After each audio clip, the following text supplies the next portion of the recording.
back to the channel again, guys. I appreciate you checking in with me today. If you haven't already, do me a favor, go ahead and hit that subscribe button, hit that like button, comment below, share the video with a friend. So today I'm just, it's a Sunday afternoon. I'm at the crib chilling. I came outside and had a wonderful surprise waiting on me on the porch. So when I came out, I had a nice little package on my porch.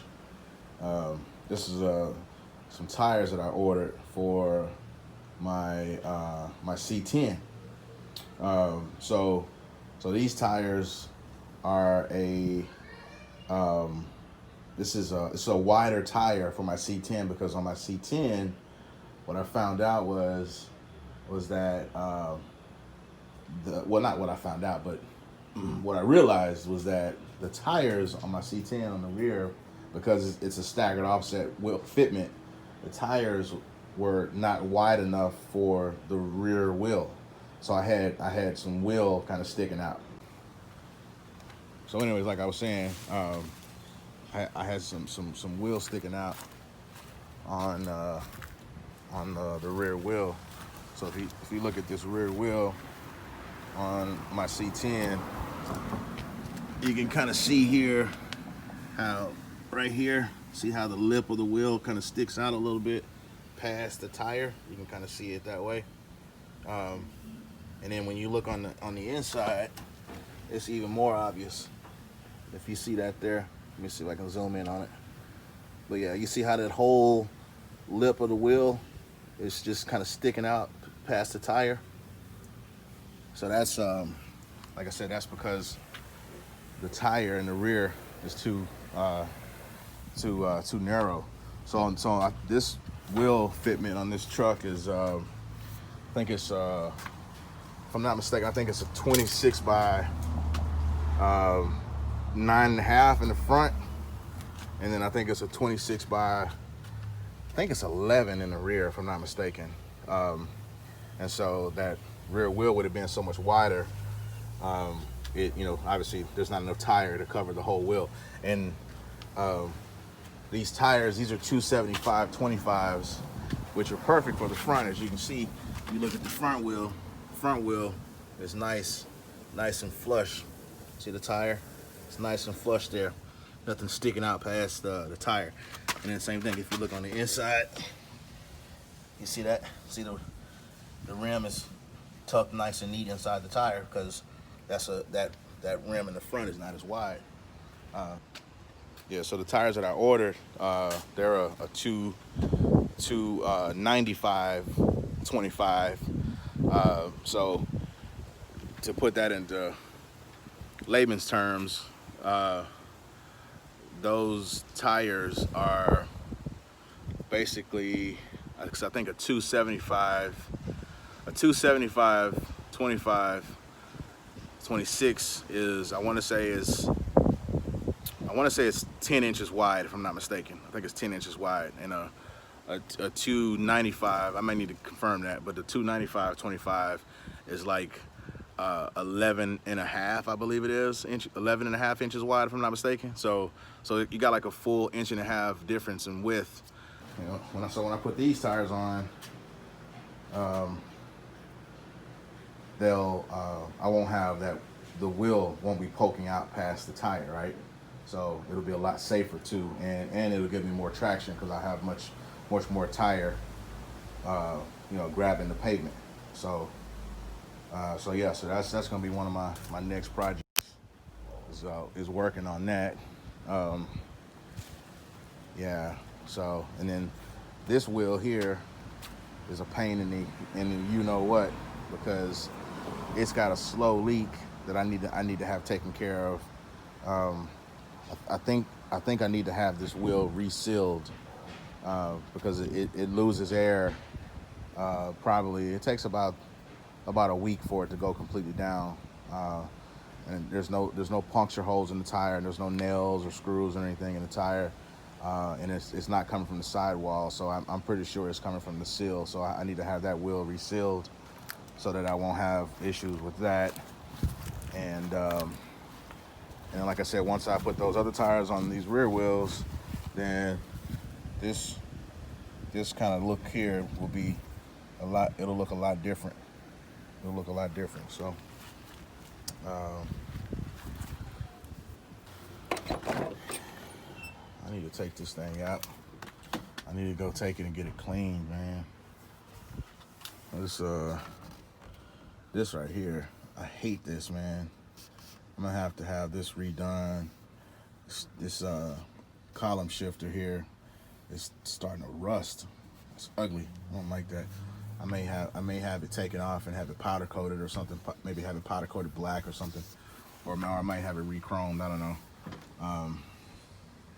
It just looks tacky. Yeah, I need to do some more work on this truck. I really haven't given this truck as much attention as I've given the other cars.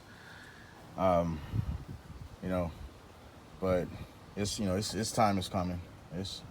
It'll get its day in the sun like the rest of them.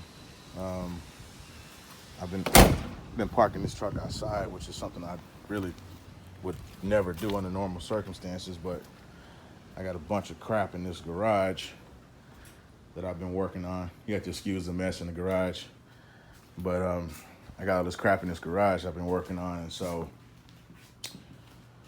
I need to tidy all this stuff up so I can pull the C-10 back in the garage. Really, I need to put the C-10 in the storage, but because I got a bunch of miscellaneous junk in the way at the storage, I really can't fit this truck in there. So for now it'll be at the house, but at some point I will clean up this garage and I'll move all this stuff out, and then I'll pull my Mercedes in too, because I've been parking the Mercedes outside too, which I don't normally do that, but like I said, because I got limited space here, I had to do what I had to do. So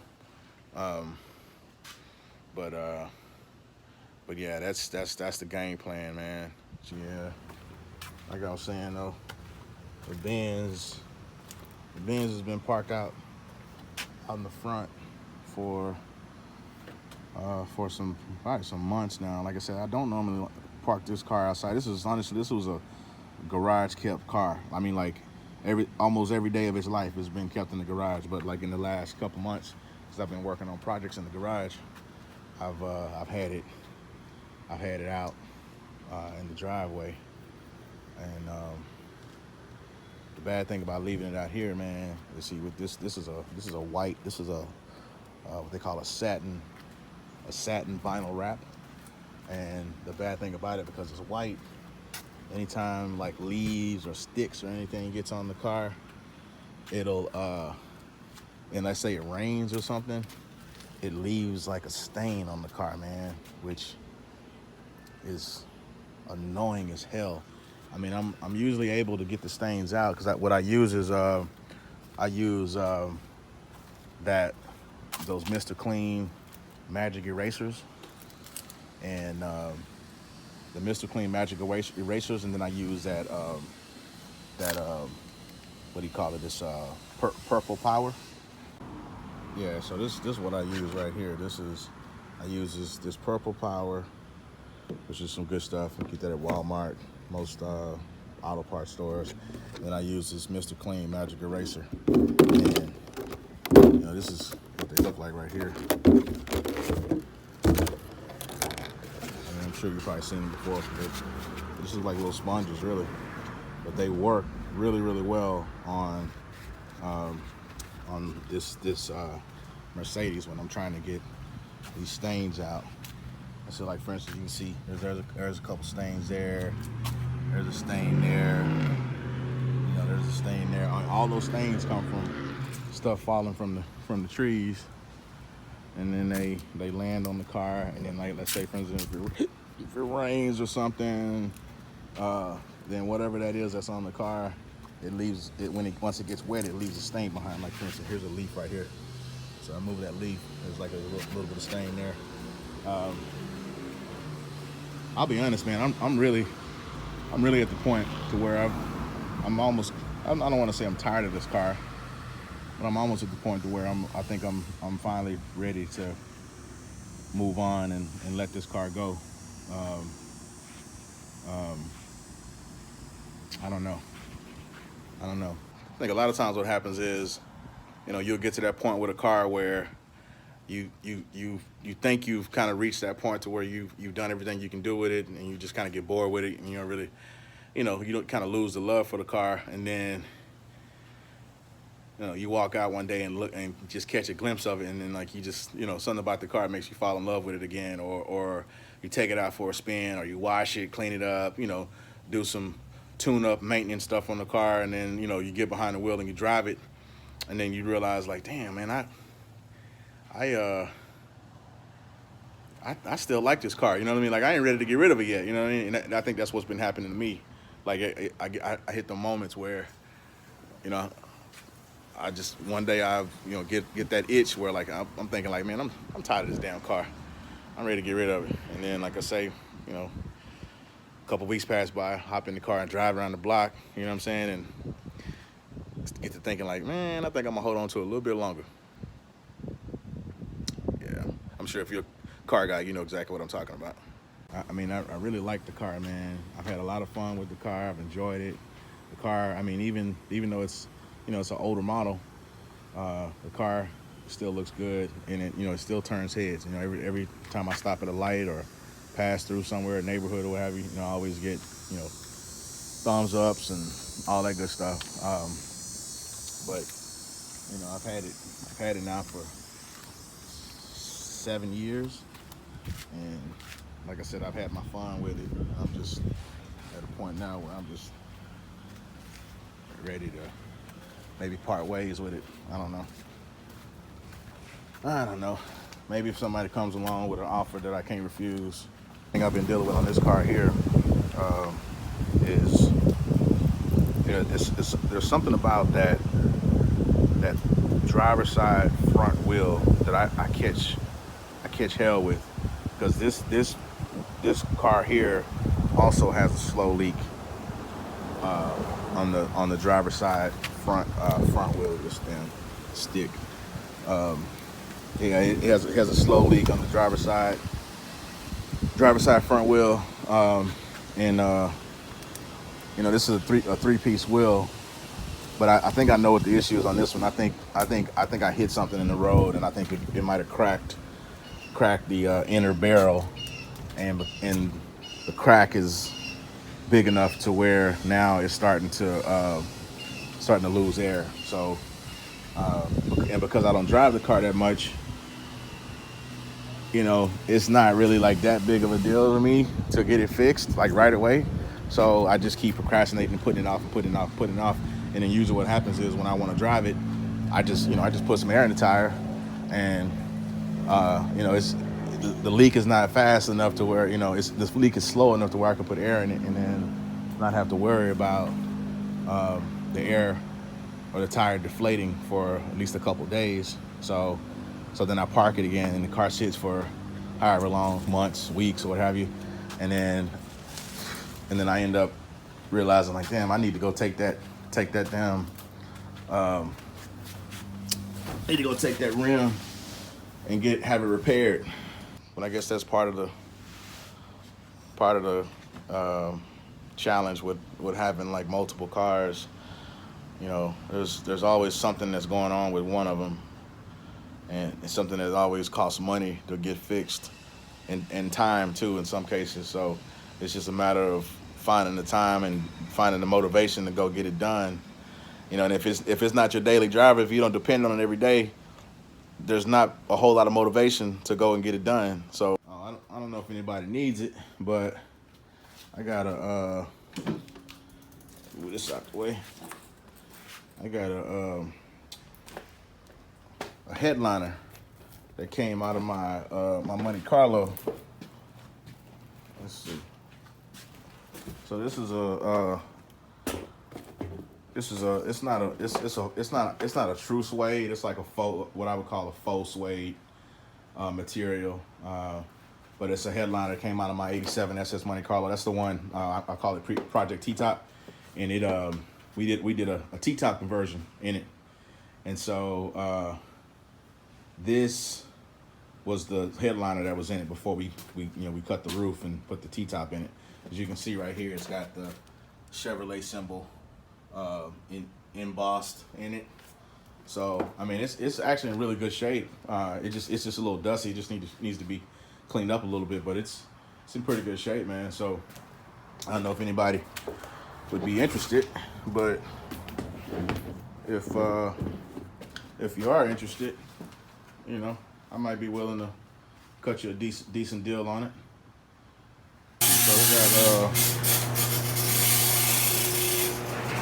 we got some old 6x9s over here.